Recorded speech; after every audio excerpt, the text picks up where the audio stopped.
Oh boy. You know, I feel, I don't believe in the God you don't believe in either, but I feel I'm getting a karmic payback right now because last year I left before the last session. And now I wind up doing the last session. And it has been such a remarkable, it's been such a remarkable day. There's something about BIF, and I know I'm using, where's the time clock? Where is that? Oh, I don't have a time clock? Is that a rabbi thing? Oh, there it is, okay. So if I didn't see it, shouldn't it go back to 18? There's something about BIF. As many of you go to innovation conferences, and you know, human beings are the only species that actually go to conferences. And many of them that I go to, I wonder, does that make me actually, why am I human? And here you come to BIF, and there is something special. I don't know, I really don't know what the alchemy is exactly. I know that it has to do with a certain kind of humility that Saul has, which is really, really a remarkable virtue these days in America. I also know that there's some kind of interesting mix between kind of famous people and big people and important people, and then people that aren't yet important or always were important, but the world doesn't know them yet. And there's that. Then there's also, there doesn't seem to be a lot of sales and posturing here. There's something about, in spiritual life, you have to have a very, very strong ego so that you can actually allow the ego to die. And we have it in reverse. We have a lot of people who have no egos who think their egos are dying, or people who have super blown egos and think that that's actually what life is about. And here there seems to be an incredible balance on that. There's no sales, there's no posturing. There really is storytelling. And that made me think that, Rilke once said that gods, you used to be all around, now you're like sleeping, right, everywhere. And I felt today as if the gods are waking up. And they're waking up everywhere across so many different spectrums. And if we were actually serious, if we were really serious about understanding the seamlessness that we talk about, and the oneness, and the web, and the interrelationships, and the breaking down of disciplines, and the breaking down of silos, if we were really, really serious, one of those silos that we understand are breaking down, and the people in this room are breaking down those silos, is the silo between the religious and spiritual world and the secular world. That is one of the most damaging silos. By the way, it's damaging for both sides because religion becomes nuts, absolutely nuts, as it is. And then what happens is in the business innovation in this part of the world, there still becomes a kind of hollowness. And there's no reason for that, because if you listen to today, these are some of the words I heard. Make believe you weren't in an innovation conference and you just had to tell me what this conference was about. Here are some of the words starting from this morning with Keith. Miracle, wake up, practice, love, call to compassion, community, confession, gotta love that, imagination, well of meaning, humanity's voice, learning, beginner's mind, a big why, gift, safety. Those are words today. If you didn't know this was Business Innovation Factory, you'd really think, wow, there was some kind of religious, spiritual, social, change the world, something really, really, really big. It could be that, here's where the scripture is being written. And I say that really seriously. I'm an 8th generation rabbi who's kind of, the tribe still allows me in every so often, but it's complicated. It's complicated. And when you go to church or you go to synagogue, you go to the mosque, scripture is chanted. Because we think those stories have wisdom in it. And the chant opens up the story. First, the chant opens up your heart so the wisdom of the story can actually enter your heart. Now, think about it. Opening story, Abraham leaves his family's home and off he goes on a journey of transformation. We heard that story today, right? We heard that story today. That was Vala. Left his parents' home, left his homeland, his birthplace. The human voice, you know that there is a tradition. It's actually in both the Islamic tradition and in the Jewish tradition. There's a tradition that the voice of God, you're going to love this. I don't know where you are. That was Rupal. That, you know what God's voice sounds like? The voice of every single human being mixed. Humanity's voice? And I'm sitting here and I'm saying, what's going on here? Now I know this is a church of innovation. I got it, right? It's a temple of innovation. And now it turns out there are new priests and ministers and sheiks and shamans and rabbis and rebbes of the world. They think they're doing business innovation. And they are. They think they're innovating business models, and they are. But what they're really doing is they're the next iteration of what post-religion religion is going to look like. And when we're really honest, now it's hard to be, for me to be this honest out there, I get in trouble. But we all know, by the way, the polls are in already. The polls are in. The fastest growing denomination in America is none, and that's not wearing a habit.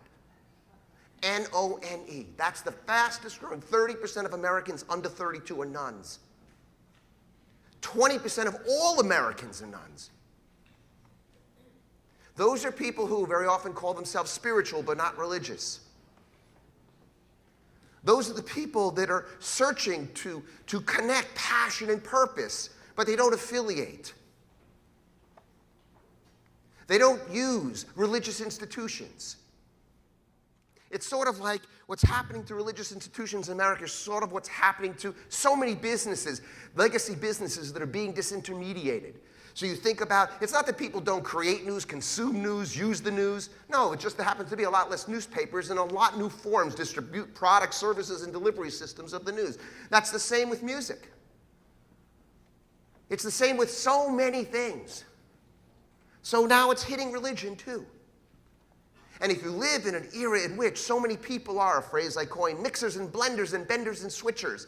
Mixers and blenders and benders and switchers. That's what we do in this room. This is a mixing and blending and bending and switching conference.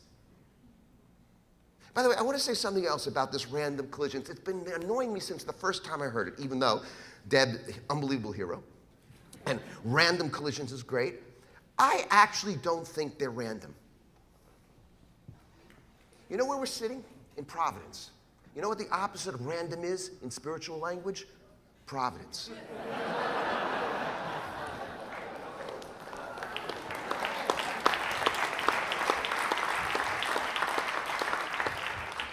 So I think we have to take I know how seriously everybody takes themselves. I want us to take ourselves one dimension more seriously. And imagine that amongst the many roles we have, and this is not fair, I know this is not fair, but I can tell you the religious and spiritual leadership in the country, right, we're in over our heads. And we don't get to speak to people like you. Because most of you no longer come into religious institutions. And like so many legacy institutions, when things begin to unravel, you hold on for dear life. And all of the qualities that go into an innovator, the ability to trust, the ability to collaborate, the ability to not know where you're going and believe even if you don't get there, you'll get somewhere else that's even better. The faith, the optimism, the trust, these are fundamental spiritual qualities. These are the qualities of human flourishing. Someone mentioned Marty Seligman earlier. If you Google Marty Seligman, 24 qualities of flourishing that they know how to measure. What we need is amongst the conversations is one extra group. You have to be able to speak to some people in the religious and spiritual community. And you know why? Because that guy, Len, who spoke this morning and said, there are embedded assets and there are embedded resources in those big institutions. In religion, there are embedded resources and there are embedded assets. They're called wisdom and practices. They need to be unbundled, from terrible, terrible metaphysics. They need to be disconnected from xenophobia and racism and patriarchy and misogyny and sex. It's a lot, big job. And they need to be disconnected from all those things. But there are wisdom, there is wisdom, there are practices that we need to take with us into the next era, but we don't know which ones yet. So I want to tell you about my new project.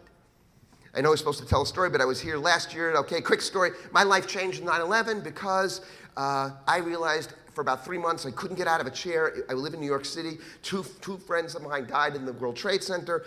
It fundamentally altered the way I would ever teach again, because I said I'm never using an ancient religious tradition, in this case Judaism, I'm never using it again to help people become more strongly identified with the tribe or the group. We need less groupiness and less tribalism and more inclusiveness and more cross-communication across as many boundaries as possible.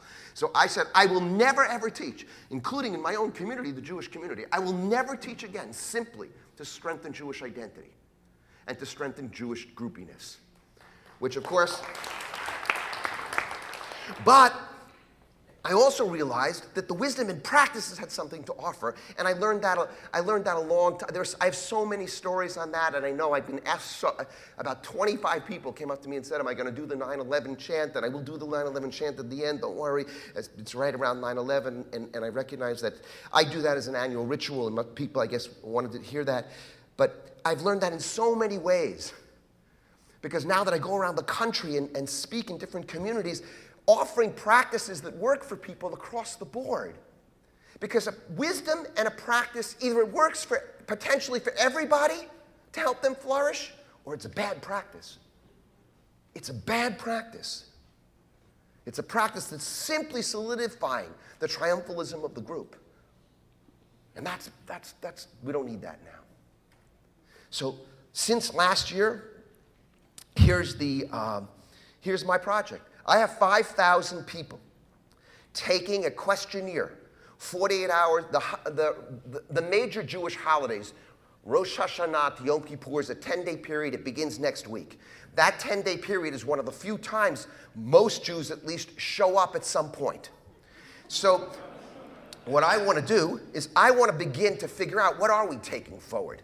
But no, if you don't measure it, if you don't ask the right question, right, you always wind up with weird answers. In religious life in America, including even Pew, the only things that get measured are attachment and belonging. In other words, what group are you in? And how many times do you go to church? How many times do you pray? How often do you light candles? It's a how often of a certain behavior. Never asks you, and does that behavior happen to make any difference in your life? Because you can observe Sabbath and be an asshole. By the way, that goes for meditating too. Okay? So we never asked that question. So I worked with somebody from Penn and then University of Arizona, interestingly, and we're using the data, the ways in which they measure these qualities, the baselines on flourishing, and where 5,000 people are taking a questionnaire within 72 hours before Rosh Hashanah, and then within 72 hours after Yom Kippur, measuring whether there's an increase in baseline in the following three qualities, which is a hypothesis that if you hang out at some level inside of those 10 days with the Rosh Hashanah Yom Kippur experience, these three things should go up. Gratitude, because after all, the new year, you should feel a little grateful. I'm here, my family's here, I have friends, I'm having a nice meal. Gratitude, hope, and optimism. After all, these holidays are mostly about that I can change, that failure, that was like a Jewish speech. Failure is a given. Failure doesn't destroy. In fact, there's a tradition, this is for that person, there's a tradition that says a person that's failed / sinned, a person that's sinned and grown past it and understood it is higher than someone who is the most righteous person who's never sinned. That's at a higher level. These are deep spiritual traditions that are coming into the innovation community through the back door. And we can accelerate the insights if we can create a conversation between these traditions. We can accelerate empathy. We can accelerate compassion if we begin to connect these things. So we're doing this study. It's the first study in the history of religion in America in which people are being asked, What is the actual impact on the user? What is the actual impact on the person doing the practice in their life? Will gratitude increase? Will hope increase? Will optimism increase? Will a sense of belonging increase? Those are the three: gratitude, hope, and a sense of belonging. And by the way, people are scared. The funding came from somebody who isn't Jewish. And it's not just because I'm a very good fundraiser, okay? This is somebody who said, yes, this is what we need to do. Now, he happens to be a lapsed Catholic who's a practicing Buddhist, and I did a Jewish wedding for him.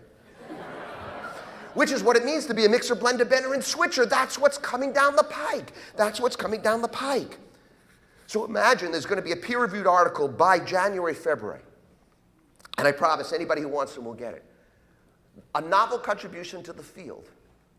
And it will have very serious implications for the business models of Jewish life for sure, and pedagogical models of religion in America. No longer will you be able to say, do this because it'll help you if it happens not to. And every single practice, and every single symbol and ritual, and every single story, we're going to have to begin to measure, does it actually help us flourish as human beings? Now I want you to imagine, just like what's happening in innovation here, in the variety of different business communities, what if we could have that kind of thinking, right? Does it really work? Or as Clay Christian said, does it get the job done? What job does it even get done in religion? What if we actually had the capacity to understand that? What if we had the designers in the room be able to help us design the next iteration of symbols and rituals that will help accelerate empathy and compassion and justice? What would happen if we had, and I said this last year, what if we had really early moral adopters, not just early technology adopters? Technology makes you more powerful. It doesn't make you more better or worse. It just makes you more powerful. And the more power we have as individuals, the more grand institutions will weaken. And we're right in the middle of that. We're probably early, probably second inning of that. And we heard today, when grand institutions weaken, we see what's happening. The unraveling of very significant institutions, legacy institutions. May be nice for us being able to protect ourselves, but it's not going to be fun for the world. So we need to create that as people get more empowered, we need new kinds of, we need accountability technologies. It used to be people believed in hell. 60% of Americans believe in hell, 85% believe in heaven. And that is America, my friends. You know? So this is really, we need new accountability technology. We need to hold each other accountable in new ways because there's no more God in the sky who's a seeing eye. The seeing eye is now, and we heard that today. Will the seeing eye be surveillance? Or will the seeing eye be my own inner life? The people that love me? The people who I work with? Who are able to hold me accountable? God is the seeing eye is over for most people. It's surveillance or it's going to be us. So these are very serious questions, and I know kind of, it says time up, and like everything, I have so much more stuff. So I just want to say this, and then I'll finish with the chant. Most people think that the problem with the Garden of Eden, most commentators think that the problem was of temptation, or the problem was they ate, the fruit. I want to suggest that actually we left the Garden of Eden, or we lost the Garden of Eden for one reason. We disconnected the tree of knowledge from the tree of life. And we ate from the tree of knowledge, and what we needed to do was to eat from the tree of knowledge and the tree of life together, to not allow knowledge and the affirmation of life to get separated. I believe that the people in this room, and I really mean it, I'm so lucky to be here, I can't tell you. I feel so lucky, and I'm so thankful to you, Saul. I believe that the people in this room are reconnecting the tree of knowledge to the tree of life. That's what I heard today, and I'm sure I'll hear it tomorrow too. If you can reconnect the tree of knowledge with the tree of life, you know what happens? It's not a fall from Eden. It's an up to Eden. That's BIF10, BIF11, BIF12, BIF13, all the way through. And that's all of your lives. It's up to Eden. Reconnect the tree of knowledge and the tree of life. So I'll finish with this. And I'm going to ask people to stand up. So 9/11 was Wednesday. 9/11 was last week, right? And I have an annual practice. I don't impose it on anybody, but so many people asked. The great thing about technology is not only that it can blow up buildings, that's not such a great thing, but the great thing about technology is the same technology that can do bad things, can do great things. We had cell phones and smartphones, and so for the first time in human history, we got the last words of people. And I was crazy at the time because I was so angry and resentful, and I needed something different. And I opened up the New York Times one day, and there it was, and all these conversations, last phone conversations, and I collected a lot of them, and not one of them was angry. Not one of them was resentful. Not one of them said, kill those MFs. Not one. Not one. One should have. You know, I mean, look at the country. So angry. They had a right to be angry. So I began to read them every morning. And then I put a chant to it. The chant is it's an ancient chant that's read once a year in Jewish life of the Book of Lamentations in the Old Testament, a book that describes the destruction of the temple in Jerusalem. And it finishes that book with, renew our days of as old. So even in the midst of incredible hopelessness, the last line of the book is, bring us back to you, renew our days as of old, that's the up from Eden. And so I put them to a chant, and once a year I put it out in the public space. It was out there this year in a number of places, and actually it made it into the museum, the 9/11 museum in the memorial. They had me do it, so it's there. So it's very, very powerful. And this is the point of, we don't know what we're going to take from the past, but sometimes you take some stuff from the past and you put it in a new bottle, and you can transform things, you know? Because love can swallow up death. It really can. Compassion really can swallow up hate. It's a long process. It takes a lot of innovation. It's 2 steps forward, 1 step back, a lot of failure. But that's what every single person in this room believes. Every single person believes that. And we have it good. Here's people who believed it 5, 6, 7, 9 minutes before they knew they were going to die. This is a 35-year-old man. Honey, something terrible is happening. I don't think I'm going to make it. I love you. Take care of the children. Hey, Jules, it's Brian. I'm on the plane and it's hijacked, and it doesn't look good. I just wanted to let you know that I love you, and I hope to see you again. If I don't, please have fun in life, and live life the best you can. Know that I love you, and no matter what, I'll see you again. Daphne from Brooklyn, 28 years old. Mommy, the building's on fire. There's smoke coming through the walls. I can't breathe. I love you. Goodbye, Mommy. Love can win out, folks. Compassion is calling. Wake up. Grab the bull by the horns. Was that the song, Darden? Wake up. Grab the bull by the horns. Thank you very much.